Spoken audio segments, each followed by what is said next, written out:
Millionaire invites black housekeeper to golf to mock her, but when she arrives, everyone falls in love. Before we get into the story, comment below where in the world you are watching from today. Bradley Whitmore stood in front of his mansion's giant mirror, adjusting his designer golf shirt. At 45, he had everything money could buy: the biggest house in Palm Crest, a fleet of luxury cars, and more wealth than he could spend in 3 lifetimes. But what he loved most was showing off his success to others, especially those he considered beneath him. "Mr. Whitmore, your breakfast is ready," called Leona Ellis from the dining room. She'd been his housekeeper for 5 years now, putting up with his constant jabs and condescending remarks to support her son Marcus's college dreams. Bradley walked into the dining room, barely glancing at the perfectly prepared meal. "You know, Leona, I'm hosting a little golf tournament at the country club today. All the important people in town will be there." He paused, a smirk forming on his face. "Why don't you join us?" Leona looked up from where she was arranging his napkin, catching the mockery in his eyes. She knew exactly what he was doing, setting her up to be the butt of another joke for his rich friends. But something in her had finally had enough. "Actually, Mr. Whitmore, I think I will," she said, her voice steady and clear. "What time should I be there?" Bradley nearly choked on his coffee. This wasn't how it was supposed to go. "You're serious? Well, tournament starts at noon, but do you even have proper golf attire? The club has very strict rules, you know." "Don't you worry about that, Mr. Whitmore, I'll figure it out." Leona's quiet confidence made him uncomfortable, but he couldn't back down now without losing face. "Well then, this should be interesting." Bradley couldn't hide his amusement. In his mind, this would be the perfect opportunity to put Leona in her place once and for all. What Bradley didn't know was that Leona had worked at that very same country club during college, carrying bags and cleaning clubs. She'd spent countless early mornings practicing her swing before the members arrived, taught by old Joe, the groundskeeper who'd taken her under his wing. After leaving Bradley's house, Leona called her friend Maria, who worked at the local department store. "Remember that favor you owe me? I need to borrow something." An hour later, Leona stood in Maria's apartment, trying on a pristine white golf outfit that had been returned to the store. It fit perfectly, making her look like she belonged on a magazine cover. "Girl, you're really going to do this?" Maria asked, helping Leona adjust the collar. "That man is nothing but trouble. Someone needs to teach Bradley Whitmore that money isn't everything," Leona replied, thinking of all the times she'd had to hold her tongue while he made his snide remarks. "And today, that someone is going to be me." Back at his mansion, Bradley was on the phone with his friend Richard, laughing about his plan. "You won't believe what my housekeeper agreed to. This is going to be the highlight of the tournament. Make sure everyone knows to be there by noon. They won't want to miss this show." "Isn't this a bit much even for you?" Richard asked, but Bradley brushed off his concern. "Please, she needs to learn her place.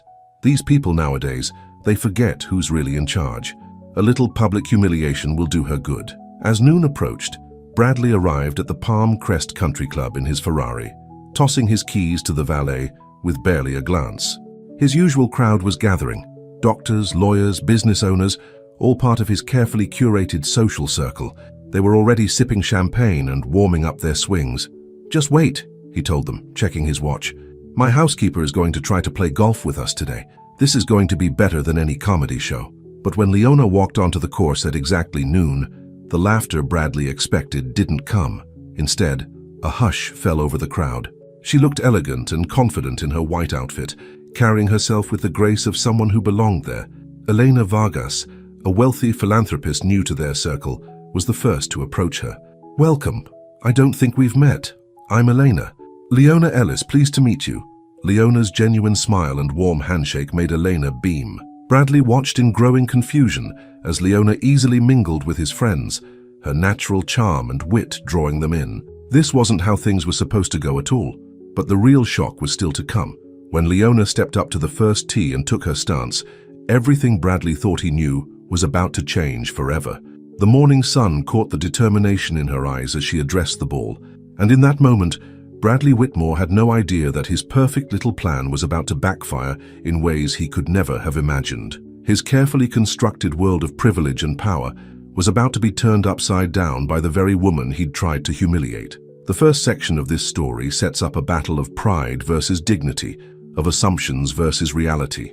But more than that, it marks the beginning of a journey that would change not just Bradley and Leona, but the entire community of Palm Crest.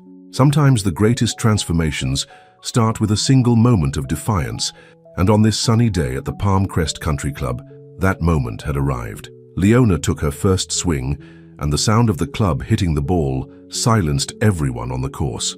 The ball soared through the air in a perfect arc, landing right in the middle of the fairway, farther than any of Bradley's friends had managed to hit. "Beginner's luck," Bradley muttered, but his face had turned slightly pale. He hadn't expected this at all. Eleanor Vargas clapped enthusiastically. "That was amazing! Where did you learn to play like that?" Before Leona could answer, Bradley cut in. "Let's not get ahead of ourselves. One good drive doesn't make a golfer." He stepped up to the tee, determined to put on a show. His shot sliced right, landing in the rough. "Would you like some tips on your form, Mr. Whitmore?" Leona asked innocently. A few people in the crowd chuckled, making Bradley's ears turn red. As they moved through the course, it became clear that Leona wasn't just lucky, she was skilled. Her shots were consistent, her putting was precise, and she seemed to know exactly how to read the greens. Between shots, she chatted easily with Bradley's friends, sharing simple stories about her life that somehow made everyone feel at ease. "My son Marcus is studying engineering," she told Elena as they walked to the next hole. "He's always been good with numbers, just like his father was." "Was?" Eleanor asked gently. "He passed away when Marcus was 10. That's why I started working at the country club back then. Had to make ends meet somehow." Leona lined up her shot as she spoke, sinking another perfect putt. Bradley, walking a few steps behind, found himself listening intently. He'd never bothered to learn anything about Leona's past, despite her working in his home for years. "You worked here?" Richard asked, surprised. "For 3 years. Old Joe, the groundskeeper, taught me everything I know about golf. He said I had a natural talent." Leona's voice was filled with warmth as she remembered. "He passed away last year, but I'll never forget his kindness." Bradley felt something unfamiliar stirring in his chest. Was it shame? He pushed the feeling aside, focusing instead on his growing frustration.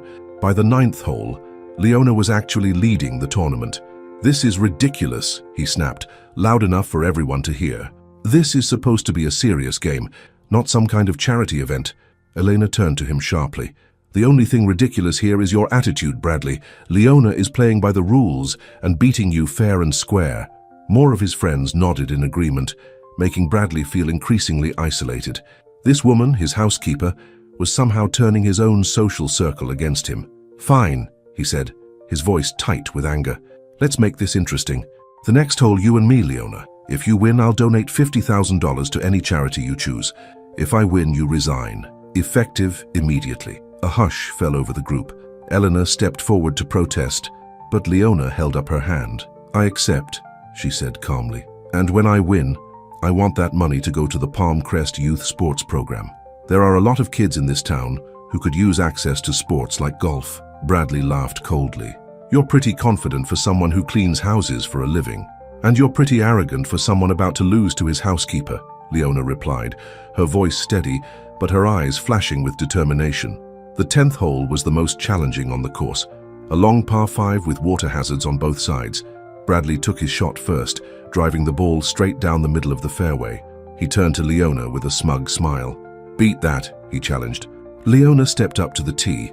The crowd held their breath. In that moment, she thought about Marcus, about old Joe, about every person who'd ever been looked down on by people like Bradley Whitmore. Her drive was perfect, long, straight, and true. It sailed past Bradley's ball, drawing gasps from the spectators, but the hole wasn't over yet. Bradley's second shot landed in a bunker. His third shot went over the green. By the time he finally got the ball in the hole, he'd taken 7 strokes. Leona, meanwhile, played with the precision of a professional. When her final putt rolled smoothly into the cup for a birdie, the crowd erupted in cheers. Everyone except Bradley rushed to congratulate her. "This isn't possible," Bradley sputtered. "You must have cheated somehow." "The only person you're cheating is yourself, Mr. Whitmore," Leona said quietly. "With all your money and privilege, you never learned the most important lesson in life. Character matters more than status." Eleanor stepped forward, putting an arm around Leona's shoulders. "You know what? I'm going to match Bradley's 50,000. It's time this town had a proper youth sports program." Bradley watched in disbelief as his friends gathered around Leona, praising her skill and grace under pressure. This was supposed to be his moment to put her in her place. Instead, She had shown him up in every possible way. As the group headed back to the clubhouse for drinks, Bradley stayed behind, staring at the 18th hole where his perfect plan had fallen apart. For the first time in years, he felt completely alone. But something else was happening too, something he couldn't quite understand. Every time he thought about Leona's quiet confidence, her skill, her grace under pressure, he felt that strange stirring in his chest again.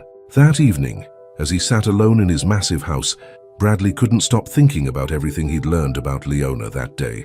The widowed mother putting her son through college, the woman who'd learned golf from a kindly old groundskeeper, the person who'd shown more class in victory than he had ever shown in his entire privileged life.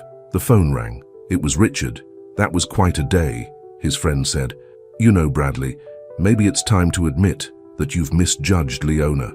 And maybe it's time to take a good look at yourself too. Bradley hung up without responding, but he knew Richard was right. The question was, what was he going to do about it? As the sun set over Palm Crest, both Bradley and Leona lay awake in their very different homes, knowing that tomorrow would bring changes neither of them could predict. The game of golf was over, but a new game was just beginning, one where the stakes were much higher than money or pride. The morning after the golf tournament, Bradley sat at his dining room table staring at his untouched breakfast. The house felt strangely empty. Leona hadn't come in to work. He'd half expected her to show up anyway, despite his challenge at the golf course. The thought of her actually quitting made his stomach twist uncomfortably. The doorbell rang, interrupting his thoughts. It was Elena Vargas, and she didn't look happy. "We need to talk," she said, walking past him into the house. "What you did yesterday was cruel, Bradley, but you can still fix this." Bradley ran his hand through his hair, looking tired. "Fix what? She won, didn't she? She'll get her money for the youth program." "This isn't about the money," Eleanor snapped. "It's about how you treat people. Leona is one of the most genuine, hard-working people I've ever met, and you tried to humiliate her in front of everyone." Before Bradley could respond, his phone buzzed. It was his sister, Catherine, who ran the family's charitable foundation. "Bradley, what were you thinking?" Catherine's voice crackled through the speaker. "The video of yesterday's tournament is all over social media. Do you know how this makes our family look?" "What video?" Bradley's head snapped up. Someone had recorded his behavior at the golf course. The cruel comments, the unfair challenge, everything. The comments were brutal, calling him everything from a rich bully to worse names. "The foundation's donors are upset," Catherine continued. "We're supposed to be helping the community, not antagonizing it. You need to make this right and fast." After hanging up, Bradley turned to find Eleanor watching him with a mixture of sympathy and frustration. "You know," she said softly, "I think you're not really the person you pretend to be. I've seen how you help local businesses, how you anonymously pay for kids' college tuitions. Why do you work so hard to make people think you're heartless?" Her words hit him harder than he expected. The truth was he'd spent so many years building his tough, arrogant image that he'd almost forgotten who he really was. Meanwhile, across town, Leona sat in her modest apartment with her son Marcus, who had come home from college after seeing the viral video. "Mom, you were amazing!" Marcus beamed with pride. "But are you really going to quit? You shouldn't let him force you out." Leona sighed, thinking about the complicated emotions she'd seen flash across Bradley's face yesterday. You know what's strange? For a moment there, when he realized he'd lost, he looked just like a lost little boy. All that arrogance just disappeared. The phone rang. It was Elena. "Leona, we're having an emergency meeting about the youth sports program. Can you come to my office? And please, hear me out before you make any decisions about quitting." When Leona arrived at Elena's office downtown, she was surprised to find several prominent community leaders there, including Catherine Whitmore, Bradley's sister. "We've been trying to start a comprehensive youth sports program for years," Catherine explained, "but we needed the right person to run it. After seeing that video, our board unanimously agreed. We want you to be the program director, Leona." Leona sat there stunned. "Me? But I don't have any experience running a program like this." "You have everything that matters," Elena insisted. "You understand both the country club world and the needs of working families. Plus, you're an excellent teacher. I saw how you helped some of the others with their golf swings yesterday." As they discussed the details, Bradley was driving aimlessly around town, wrestling with his conscience. He found himself parking outside the old country club where Leona had learned to play. Getting out of his car, he walked to the groundskeeper's shed. An elderly man was working there, trimming some tools. "Can I help you?" "Did you know Joe, the old groundskeeper?" Bradley asked. The man's face softened. "Joe was my brother, passed away last year. Could you tell me about him? About when he taught Leona Ellis to play golf?" For the next hour, Bradley sat on a weathered bench, listening to stories about how Joe had spotted Leona's natural talent, how she'd practice at dawn before starting her shift, how she'd never once complained about the hard work. "Joe always said she had something special," the man said. "Not just talent, but heart. He said she played golf the way she lived life, with grace and determination." Bradley thought about his own life, about how everything had been handed to him. He'd never had to show the kind of determination Leona had. Back at Elena's office, the meeting was wrapping up when Bradley walked in, looking unusually humble. "I'd like to speak to Leona," he said quietly. "Alone, if possible." The others filed out, leaving Bradley and Leona facing each other in the elegant office. "I was wrong," Bradley said, the words feeling foreign in his mouth. "Not just about yesterday, but about everything. I've spent years looking down on people, thinking my money made me better. But you showed me what real class looks like." Leona studied his face, seeing genuine regret there. "What do you want, Mr. Whitmore?" "First, I want you to keep your job, if you're willing. Second, I want to double the donation to the youth program. And third," he paused, struggling with the words, "I want to learn from you." "Learn what?" "How to be a better person. How to see people for who they really are. Will you help me?" Before Leona could answer, Eleanor burst back into the office. "Turn on the news, quickly!" The local news was running a story that would change everything. Bradley's biggest business rival, James Morrison, was claiming that the viral golf video was just the tip of the iceberg. He was about to release evidence of years of unethical business practices by the Whitmore family. "He's lying," Bradley said immediately, but his face had gone pale. Though he might have documents that could be misinterpreted, Leona looked between Bradley and the TV, realizing that her decision about his request for help had just become much more complicated. The man who had tried to humiliate her might now need her more than ever, but could she trust his sudden change of heart? As the news anchor continued to talk about the developing scandal, Bradley, Leona, and Elena shared a look, each knowing that their lives were about to become intensely intertwined in ways none of them could have predicted just 2 days ago. The setting sun cast long shadows through Eleanor's office windows, marking the end of another day in Palm Crest. But this was just the beginning of a story that would test the limits of forgiveness, redemption, and the unexpected ways that love can transform even the hardest of hearts. The next morning, Palm Crest was buzzing with rumors about the Whitmore family scandal. Bradley sat in his home office, surrounded by stacks of documents, while his lawyer paced back and forth. "This is serious, Bradley," Mark Henderson, his attorney of 20 years, warned. "James Morrison isn't just making vague accusations. He claims to have documents showing that your father manipulated property values during the development of Palm Crest Gardens." Bradley loosened his tie, feeling suffocated. That project was 15 years ago. Why is he bringing this up now? "Because of the viral golf video. You're vulnerable right now, and Morrison smells blood in the water." The doorbell rang and Bradley heard familiar footsteps in the hallway. Leona had come to work despite everything. "I'll get started on the usual morning routine," she called out, her voice carrying to his office. Bradley turned to his lawyer. "Give me a minute." He found Leona in the kitchen, already preparing coffee. "You didn't have to come back." "I know," she said simply, "but running away isn't my style. Besides, you look like you could use some help." Before Bradley could respond, Catherine burst into the kitchen, her face flushed with anger. "Bradley, have you seen the morning paper? Morrison is claiming that Dad bribed city officials. This could ruin everything we've built."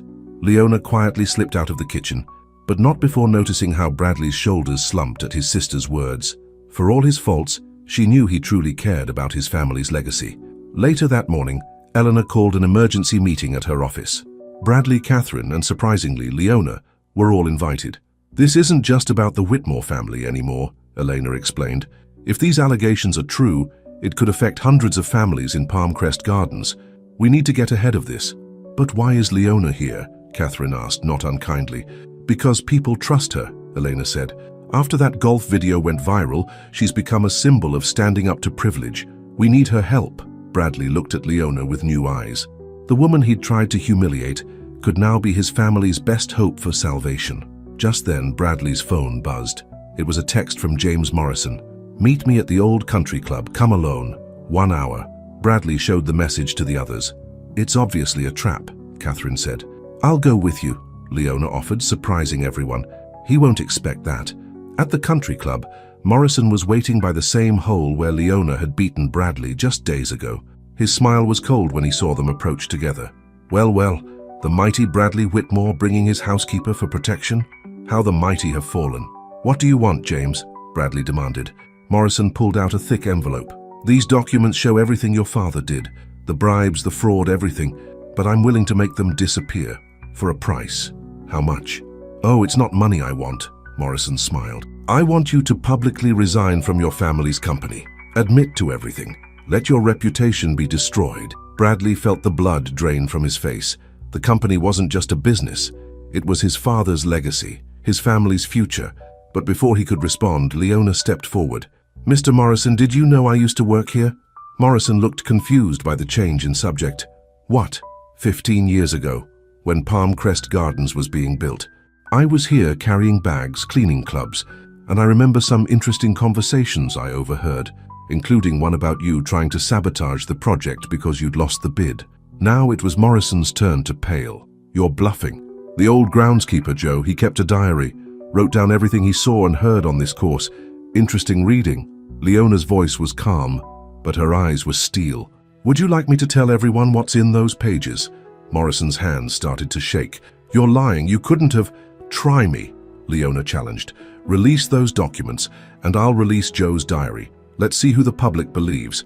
The bitter businessman with a grudge, or the honest working woman who's never had a reason to lie. For a long moment, nobody moved. Then Morrison crumpled the envelope in his hands. This isn't over, he snarled, before storming away.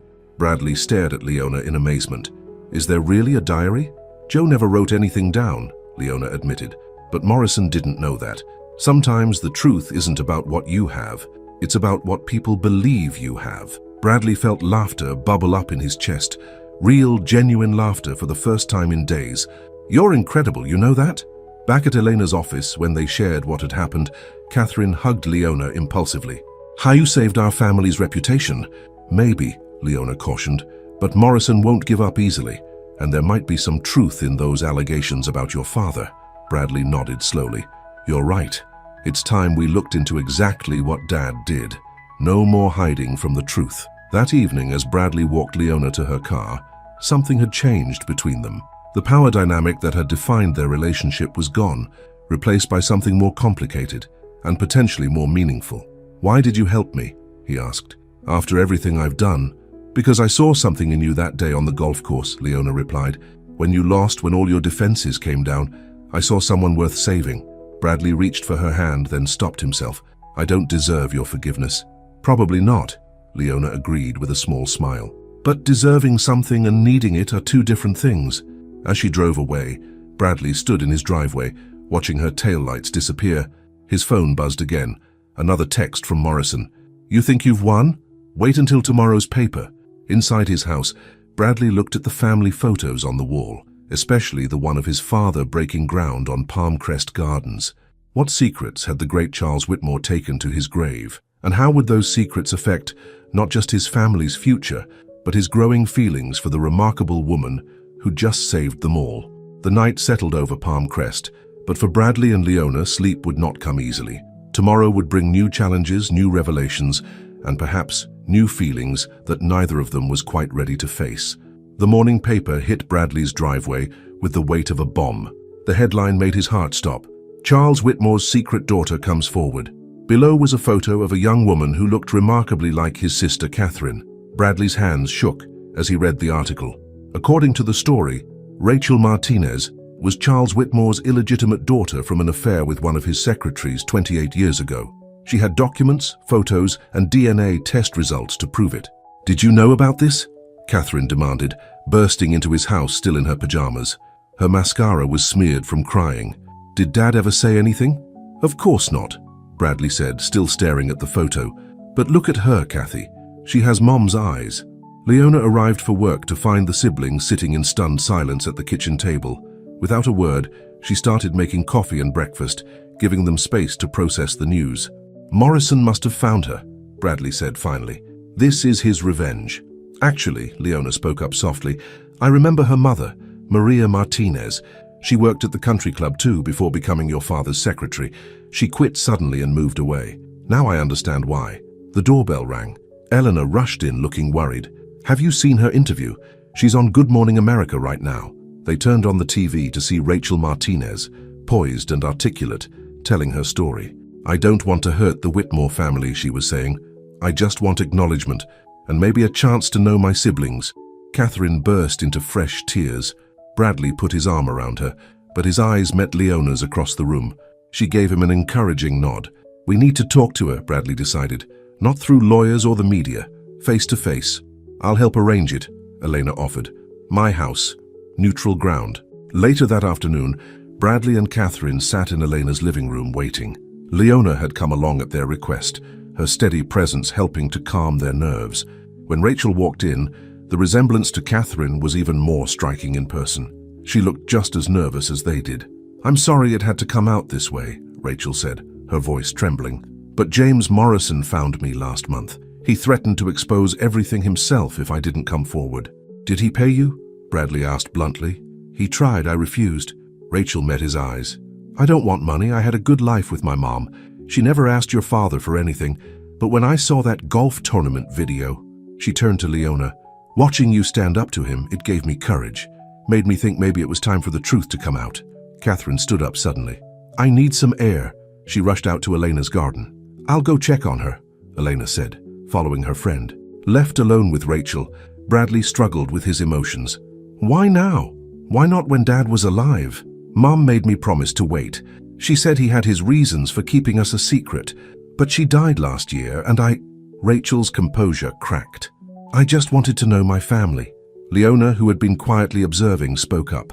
Sometimes the hardest truths are the ones that set us free. Bradley looked at her, remembering how she'd forced him to face his own truths on the golf course. You're right.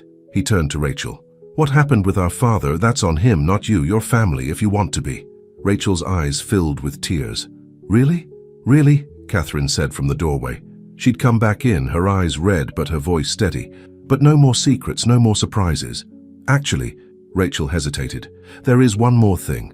I'm pregnant. You're going to be an aunt and uncle. The room fell silent. Then Catherine gave a watery laugh. Well, I always wanted to be an aunt. As the sisters hugged, Bradley stepped out onto Elena's patio, overwhelmed. Leona followed him. You did good in there, she said softly. I keep thinking about my father, Bradley admitted. All those years of acting superior, looking down on everyone, and he had this secret eating away at him. Maybe that's why he was so hard on everyone, including you. Bradley turned to her. You know what scares me? I was becoming just like him, until you came along and showed me another way. Their eyes met, and for a moment the air between them crackled with unspoken feelings. But before either could speak, Bradley's phone rang. It was his lawyer. Morrison's not done, Mark Henderson said grimly. He's calling a press conference tomorrow. Says he has proof that Charles Whitmore not only bribed officials, but also embezzled money from his own charity foundation. Bradley felt the ground shifting under his feet again. The foundation? But that would destroy everything, the youth sports program, all our charitable works. He looked through the window at Catherine and Rachel, now looking at baby photos on Rachel's phone, while Eleanor watched with a smile. Then he looked at Leona, who had somehow become his moral compass in this storm. What do I do? He asked her. How do I protect them? Maybe it's time to stop protecting and start revealing, Leona suggested. Your father kept secrets to protect his image. Look where that led. Maybe the truth, as ugly as it might be, is better than more lies. Bradley knew she was right, but the truth could cost his family everything they'd built. And now, with a new sister and a baby on the way, the stakes were even higher. As the sun set over Palm Crest, Bradley Whitmore faced the biggest decision of his life. The man who had once cared only about appearances now had to choose between protecting his father's legacy and living up to the person Leona believed he could be. In Elena's garden, surrounded by blooming roses, Bradley reached for Leona's hand. This time, he didn't stop himself, and this time she didn't pull away. Whatever happens tomorrow, he said softly, I'm glad you're here. The warmth of her hand in his gave him strength, but also terrified him. Because now he had one more thing to lose, his growing feelings for a woman who had every reason to walk away, but somehow kept choosing to stay. The morning of Morrison's press conference dawned bright and clear, but Bradley hadn't slept all night. He sat in his home office, surrounded by old financial records his father had left behind. The more he dug, the worse things looked. "You've been up all night," Leona said from the doorway, holding 2 cups of coffee. She'd come in early, knowing he would need support today. "I found something," Bradley said, his voice rough. "Dad didn't just bribe officials for Palm Crest Gardens. He took money from the foundation to do it. Millions of dollars." Leona set the coffee down and looked at the documents. "What are you going to do?" Before Bradley could answer, Catherine arrived with Rachel. Both sisters looked worried. "Morrison's press conference is in 2 hours," Catherine said. "Our PR team wants to know our strategy." Bradley looked at the 3 women in front of him. His sister, his newly discovered sister, and Leona, who had become something he couldn't quite define yet. He thought about his father, about all the secrets and lies. "I'm going to tell the truth," he said finally. "All of it." "Bradley, no," Catherine protested. "You'll destroy everything." "Everything's already destroyed, Kathy. We just haven't admitted it yet." Rachel stepped forward. "Let me help. I'll stand with you. Show people that we're facing this as a family." Elena called just then. "Bradley, you need to see this. Morrison is already talking to reporters outside the venue. He's calling it the biggest charity fraud in Palm Crest history." Bradley straightened his tie, decision made. "I'm going to beat him to it. Call a press conference at our headquarters. Right now, before his." An hour later, the Whitmore Industries headquarters was packed with reporters. Bradley stood at the podium, his family behind him, Leona watching from the side. "My father, Charles Whitmore, built this company from nothing," Bradley began. "He created jobs, helped build this community, but he also made terrible mistakes. Mistakes I'm here to acknowledge today." The room fell silent as Bradley laid out everything. The bribes, the embezzlement, the cover-up. He explained how the foundation money had been used to secure permits and silence officials. "But the greatest injustice," he continued, his voice steady, "was to my sister Rachel. Our father's fear of scandal kept her hidden, denied her the family she deserved. That ends today." Catherine and Rachel stepped forward holding hands. The reporters went wild with questions. "What happens to the foundation?" someone shouted. "I'm stepping down as CEO," Bradley announced, causing gasps throughout the room. "Catherine and Rachel will take over joint leadership. Their first task will be to repay every dollar our father took with interest. I'll be selling my personal assets to help make that happen." "And what about you?" another reporter asked. Bradley looked at Leona, drawing strength from her presence. "I'm going to do what I should have done long ago. Earn my place in this community instead of taking it for granted." As the questions continued, James Morrison burst into the room, face red with anger. "This is a trick," he shouted. "They're trying to spin the story." "No, James," Bradley said calmly. "We're trying to fix what's broken, something you wouldn't understand." After the press conference, Bradley's lawyer looked shell-shocked. "You'll lose everything," Mark warned. "The mansion, the cars, your position in society." "Good," Bradley said. "Maybe it's time I learned who I am without all that." Later that evening, Bradley sat on the front steps of his soon-to-be-sold mansion. Leona joined him, their shoulders touching slightly. "You did the right thing," she said softly. "Because of you," Bradley replied. "You showed me what real integrity looks like." "I should probably start looking for a new job," Leona said with a small smile, "since you won't be needing a housekeeper anymore." "Actually," Bradley turned to face her, "I was hoping you might consider a different position. The youth sports program still needs a director. Elena's already approved it. Full salary, benefits, everything you deserve." Leona's eyes widened, but after today's revelations, Elena's taking over the foundation's oversight. Everything will be transparent from now on, and she wants you to help rebuild its reputation. "And what about us?" Leona asked quietly. "With everything changing?" Bradley took her hand. "That's the one thing I'm sure about. Whatever happens next, I want to face it with you. Not as your employer, not as some rich guy who thought he was better than everyone else, just as me trying to be worthy of someone as extraordinary as you." Before Leona could respond, they heard cars pulling up. Catherine and Rachel had arrived with Elena and several boxes of pizza. "Family meeting," Catherine announced. "We're planning the foundation's future, and we need both of you." As they walked inside, Bradley kept hold of Leona's hand. The mansion didn't feel empty anymore. It was filled with the warmth of new beginnings and second chances. But in his office, Bradley's phone buzzed with a text from an unknown number. "You think confessing fixes everything. Wait until they learn what else your father was hiding. This isn't over." Bradley stared at the message, then deleted it. Whatever came next, he wouldn't face it alone. The truth had cost him his fortune, but given him something far more valuable: a real family, a chance at redemption, and maybe, just maybe, true love. Inside, he could hear laughter as Catherine and Rachel teased each other about baby names. Eleanor was outlining plans for the foundation's future, while Leona added wise suggestions about community involvement. The sun set on Palm Crest, casting long shadows across the mansion's manicured lawns. Tomorrow would bring new challenges, but for now Bradley Whitmore felt truly rich for the first time in his life. The next week brought changes that no one in Palm Crest could have predicted. Bradley moved out of his mansion into a modest two-bedroom apartment. The local news showed footage of his luxury cars being sold at auction, and society columnists couldn't stop writing about his spectacular fall from grace. But it was the mysterious text message that kept him awake at night. What else could his father have been hiding? "You're brooding again," Leona said, bringing him coffee at his new office in the youth sports center. The space was tiny compared to his old executive suite, but somehow it felt more real. "I found another old file of Dad's," Bradley admitted. "There are references to something called Project Haven, but I can't figure out what it was." Before Leona could respond, Eleanor burst in. "We have a problem.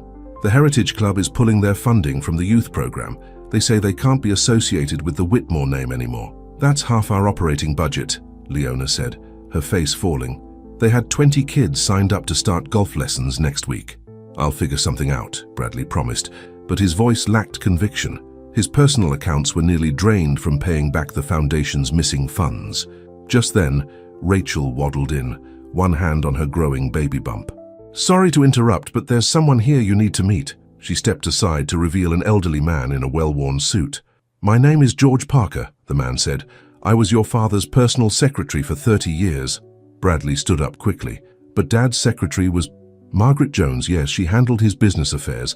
I handled his private matters." George pulled out an old leather briefcase, including Project Haven. The room fell silent. George looked at each face before continuing. "Your father knew this day might come. He left instructions about what to do if his indiscretions ever came to light." "What kind of instructions?" Bradley asked. "There's another foundation," George explained, "set up in the Cayman Islands. Your father called it his insurance policy. He'd been secretly depositing money there for decades." Catherine, who had just arrived, gasped. "More hidden money? How much are we talking about?" "Enough to repay everything he took from the original foundation 10 times over," George said, "but he left strict conditions about how it could be used." He pulled out a thick envelope. "Everything's explained in here, but he was very clear. The money can only be accessed if his children work together to rebuild his legacy the right way." Bradley took the envelope with trembling hands. Inside was a letter in his father's handwriting, along with bank documents and a small key. "Dear children," he read aloud, "if you're reading this, then my mistakes have finally caught up with our family. Project Haven was my attempt to make amends, even if I lacked the courage to do it while alive." Suddenly, James Morrison burst into the office. "So, the rumors are true. Another secret Whitmore fortune." He waved his phone triumphantly. "I just recorded everything. By tomorrow, everyone will know." "Go ahead," Bradley said calmly. "That's the difference between us, James. We're not hiding anymore." Morrison's face reddened. "You think playing noble will save you? Your father ruined my father with those bribes, destroyed our family business. And I'm truly sorry for that," Bradley said, "which is why I want you to join the Foundation's board." Everyone stared at him in shock. "What?" Morrison sputtered. "Help us make it right," Bradley continued. "Not just for your family, but for everyone hurt by my father's actions. Be part of the solution." Morrison opened his mouth, then closed it again. For the first time, he seemed at a loss for words. "He's right," Rachel said, stepping forward. "Enough with the revenge. Let's focus on healing instead." Later that evening, Bradley and Leona walked through the youth center's empty playground. The equipment needed updating and the basketball court had cracks, but Bradley saw potential everywhere he looked. "You surprised me today," Leona said, "inviting Morrison to join the board. That was either brilliant or crazy." "I learned from the best," Bradley smiled, taking her hand. "You taught me that sometimes people just need a chance to be better than their past." Their faces drew closer, the moment feeling perfect. But before their lips could meet, Catherine came running out. "Bradley, you need to see what else was in Dad's letter. It's about Mum's death. It wasn't an accident." The color drained from Bradley's face. All these years, they'd believed their mother's car crash was just terrible luck. What other secrets was their father still revealing from beyond the grave? Inside his office, the letter lay open on his desk, its revelations threatening to shatter everything again. But this time, As Bradley felt his world tilting, Leona's hand found his. And this time he knew he wasn't facing the storm alone. The sun had set over Palm Crest, but light still burned in the youth center as an unlikely group of people, the Whitmore siblings, James Morrison, George Parker, Eleanor, and Leona, gathered around a letter that promised to change all their lives once again. In the parking lot, a car's headlights flashed twice. Another player in this complicated game was about to make their entrance. Because in Palm Crest, just when you think you know the whole story, another chapter begins. Bradley stared at his father's letter, reading the devastating words over and over. The night your mother died, she had discovered the truth about Palm Crest Gardens. She was on her way to the district attorney's office. I sent Marcus Thompson to stop her. He was only supposed to delay her, but things went terribly wrong. Marcus Thompson? Catherine whispered. Dad's head of security. He still lives in Palm Crest, Eleanor added. He runs a private security firm now. Leona squeezed Bradley's hand as he continued reading. I couldn't turn Marcus in without exposing everything. The guilt has haunted us both. The money in Project Haven came from selling my private island. I knew someday the truth would come out, and you would need it to make things right. Rachel sat down heavily, protectively touching her baby bump. So our father didn't just commit fraud, he was involved in... Don't say it, Catherine cut her off. We don't know for sure what happened that night. Yes, we do, Bradley said quietly. He pulled out his phone and dialed a number. Detective Rivera, this is Bradley Whitmore. I need to report a 20-year-old crime. The next morning, Palm Crest woke to shocking headlines. Marcus Thompson had been arrested, and the case of Elizabeth Whitmore's death was being reopened. The police were also investigating Charles Whitmore's role posthumously. Bradley sat in the youth center's office, trying to focus on paperwork, but his mind kept drifting to memories of his mother, her gentle smile, the way she always stood up for the underdog. She would be proud of you, Leona said softly from the doorway, standing up for the truth, no matter the cost. Would she? Bradley looked up, his eyes haunted. Our whole fortune was built on corruption and, worse, everything we're trying to save, maybe it deserves to fall apart. The money might be tainted, Leona agreed, but what you're doing with it now isn't. Those kids out there don't care about where the funding came from. They care that someone finally believes in them. Through the window they could see James Morrison teaching a group of children proper golf stance. After joining the foundation board, he'd surprised everyone by volunteering to coach. Eleanor rushed in, looking worried. The Heritage Club board is meeting right now. They're voting on whether to permanently cut all ties with any Whitmore-connected projects. Let them, Bradley said. We'll find another way. Actually, George Parker spoke up from where he'd been quietly organizing files. Project Haven might offer a solution. The account your father set up, it's significant enough to run the youth programs independently. No, Bradley said firmly. That money needs to go to the victims first. Starting with the Morrison family, and anyone else hurt by Dad's schemes. What about a compromise, Rachel suggested. She'd been reviewing the foundation's books, putting her business degree to use. We could split the funds, half for restitution, half for community programs. Catherine nodded thoughtfully. We could restructure everything. New name, new board, total transparency. Just then, a police car pulled up outside. Detective Rivera stepped out, looking grim. We found something at Marcus Thompson's house, she said when they gathered around. A recording from that night. She played it on her phone. Elizabeth Whitmore's voice filled the room. Charles has to be stopped. Those families in Palm Crest Gardens, they've invested their life savings in homes built on condemned land. When the truth comes out, the recording ended in screeching tires and a crash. Bradley gripped Leona's hand so hard it hurt. The land was condemned, but people have been living there for 20 years. The geological survey was faked, Detective Rivera explained, but recent tests show the area is dangerously unstable. The whole development should have never been built. How many homes are we talking about? Elena asked. Over 300 families, the detective replied. They'll all need to be relocated. Soon. Bradley looked at his sisters, then at Leona. Now we know what the Project Haven money is really for. But that's hundreds of millions of dollars, Catherine protested. Then we'll find more, Bradley said. We'll sell everything, leverage every contact. Those families trusted our name. We won't let them lose everything. James Morrison spoke up from the doorway. My company owns land on the other side of town. Better land. Maybe we can work something out. As they began discussing logistics, Bradley pulled Leona aside. I need to ask you something. Now? She looked surprised. Yes, now, when everything is falling apart, when we've hit rock bottom, now is exactly the right time. He took both her hands in his. Leona Ellis, will you marry me? The room fell silent. Everyone turned to stare. Bradley, Leona started. I know it seems crazy, he rushed on. I know I'm not the rich man I used to be. I know there are 100 reasons to say no, but I love you. You make me want to be better, to do better. Whatever comes next, I want to face it with you by my side. Before Leona could answer, Rachel suddenly gasped, clutching her stomach. The baby, she said. It's coming. Chaos erupted as everyone sprang into action. But as they helped Rachel to Elena's car, Leona pulled Bradley close and whispered something in his ear that made him break into a brilliant smile. As the sun set over Palm Crest, the Whitmore family, old and new members alike, gathered at the hospital, waiting for its newest addition. Outside, reporters clustered at the entrance, eager for updates about the arrests, the condemned housing development, and the rumors of Bradley Whitmore's impromptu proposal. But in the quiet of the waiting room, none of that seemed to matter, because sometimes, even in the darkest moments, life has a way of offering new beginnings.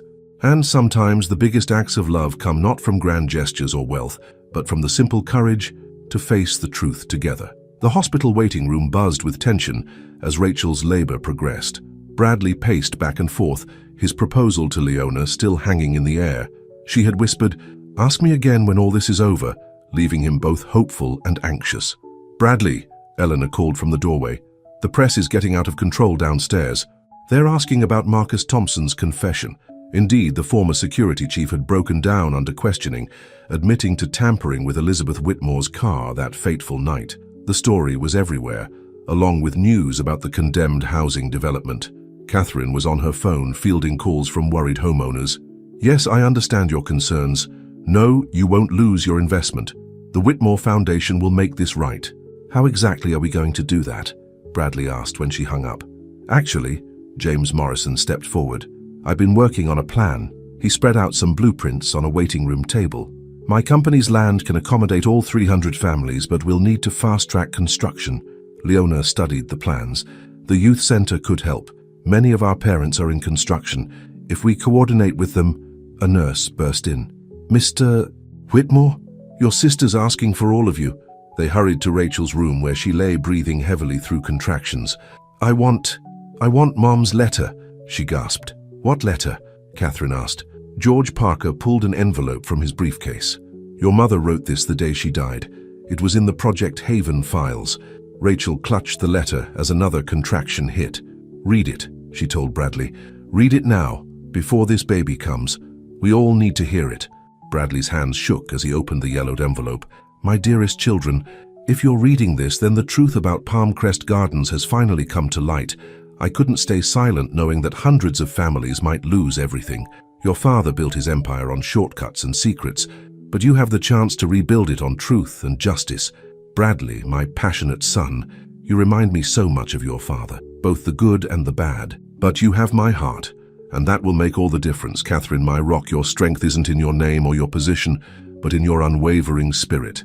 Trust that spirit. And to the child I never knew, because yes, Charles, I knew about Maria's baby, I hope someday you'll find your way to this family. They'll need your fresh perspective and untainted wisdom. The money your father set aside, he thinks it's insurance against scandal, but I see it differently. It's your chance to right the wrongs, to show Palm Crest what the Whitmore name can really stand for. I'm going to the authorities tonight because it's the right thing to do. I pray I'll be there to help you through what comes next. But if I'm not, remember this. Our legacy isn't in our bank accounts or our social standing. It's in the lives we touch and the good we choose to do. All my love, Mom." Rachel's sobs turned into a scream as another contraction gripped her. The doctor rushed in. It was time. "Wait," Rachel grabbed Leona's hand. "Stay. Your family too." The next hour was a blur of activity, until finally, a new cry pierced the air. "It's a girl," the doctor announced. "Elizabeth," Rachel said softly, cradling her daughter. "After our mother." As little Elizabeth was passed around the room, Bradley watched Leona gently rocking his newborn niece. Their eyes met over the baby's head, and he saw his future clearly for the first time. But the moment was interrupted by Elena's urgent whisper, "Bradley, you need to see this." On her tablet was breaking news. Geological sensors in Palm Crest Gardens were showing critical readings. The ground was shifting faster than expected. They had weeks, not months, to evacuate everyone. "We need to move now," James Morrison said, studying the data. "I can have construction crews working round the clock, but we'll need temporary housing in the meantime." "The Palm Crest Hotel," Catherine suggested. "We still own it. We can house everyone there during construction." Bradley looked around the room, at his sisters, at James Morrison, who had moved from enemy to ally, at Eleanor, who had stood by them through everything, at George Parker, who had helped unveil the truth, and finally at Leona, still holding baby Elizabeth. "Mom was right," he said. "Our legacy isn't in what we own, it's in what we do." He turned to Morrison. "How fast can you get those crews started?" "Tonight," Morrison replied, "but it'll take every penny of Project Haven to fund it."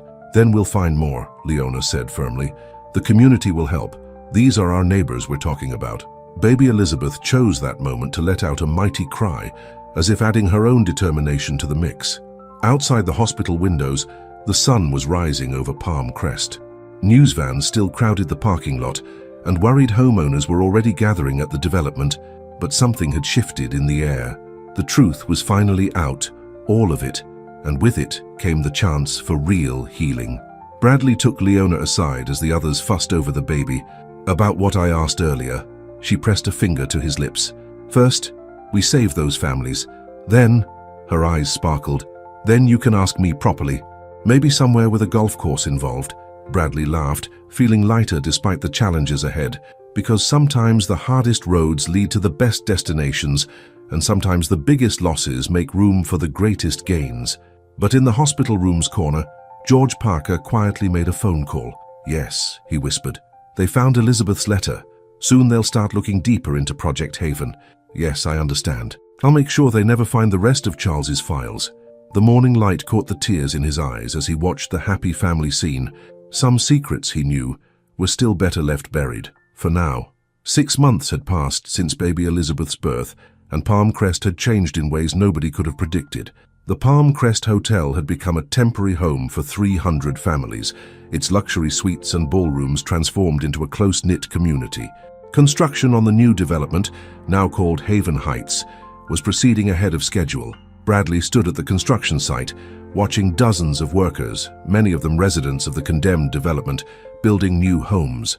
James Morrison walked up beside him, hard hat in hand. "The first section will be ready next week," Morrison said. 50 families can move in before Christmas. "Thanks to you," Bradley replied. "I never thought I'd say this, but we couldn't have done this without you." Morrison smiled slightly.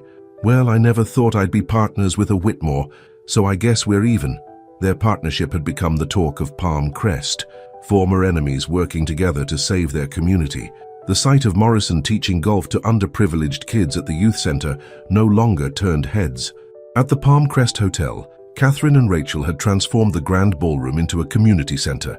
Today, they were organizing a town hall meeting to update residents on the construction progress. Rachel's daughter Elizabeth, now 6 months old, slept peacefully in a portable crib while her mother and aunt handled the preparations. "Has anyone seen George Parker?" Catherine asked, shuffling through some papers. "He was supposed to bring the latest Project Haven financial reports." Nobody had seen the elderly secretary for 3 days. His apartment was empty, and his phone went straight to voicemail. Eleanor burst into the ballroom, waving a newspaper. "You need to see this. They found old files in Charles Whitmore's summer house. There's evidence that Project Haven wasn't just about making amends. It was laundering money from other illegal developments across the state. That's why George disappeared," Bradley realized. He knew we were getting close to the whole truth. But before they could discuss it further, Leona called everyone outside. The hotel's sprawling garden had been transformed. White flowers lined a path leading to a simple archway, and familiar faces filled the rows of chairs. "What's going on?" Bradley asked, though his heart already knew. Leona stepped forward, radiant in a simple white dress. "You asked me a question 6 months ago. I think it's time I gave you my answer." "But we haven't found George," Bradley protested weakly. "The Project Haven money might be tainted." "I don't care about any of that," Leona said. "I fell in love with you when you had nothing but your determination to change, to be better. That's worth more than all the money in the world." Catherine stepped forward with baby Elizabeth, now awake and wearing a tiny flower girl dress. We've all learned what really matters, she said. Mom would want us to be happy. Bradley looked around at the gathered crowd. Residents from the condemned development, kids from the youth center, his sisters, James Morrison, Eleanor, all the people whose lives had become intertwined with his. "Well?" Leona asked softly. "Will you marry me, Bradley Whitmore?" Bradley laughed through tears. "I thought I was supposed to ask you." "You did. 6 months ago. I figured it was my turn." The impromptu wedding became a symbol of Palm Crest's rebirth. As Bradley and Leona exchanged vows, Catherine read their mother's letter aloud again. Its words about legacy and doing good had become the foundation's new mission statement. Later, at the reception, James Morrison clinked his glass for attention. "I have an announcement," he said. "My company is donating additional land. We're going to build a real community center with sports facilities, classrooms, everything the youth program needs." The crowd cheered, but Elena noticed Bradley looking thoughtful. "What is it?" "I just got a text," he said, "from George Parker. All it says is, check your father's old golf locker." The next morning, Bradley and Leona drove to the country club. In Charles Whitmore's abandoned locker, they found a final letter. "Son, by now you know most of my secrets. The last one is this. Project Haven wasn't just my creation. Your mother started it, years before her death. The dirty money was her way of forcing me to face my sins eventually. She knew that someday you would choose to make things right." She also knew about Leona. The day before she died, she saw her practicing golf with old Joe. "That girl," she told me, "will either humble our son or save him. Maybe both." She was right, as always. Dad. Tears fell on the letter as Bradley read it. Leona held him close, understanding that some wounds take generations to heal. 1 year later, Haven Heights was complete. The condemned development had been safely demolished, and 300 families had new homes. The youth center, now called the Elizabeth Whitmore Community Center, was filled with the sounds of children learning and playing.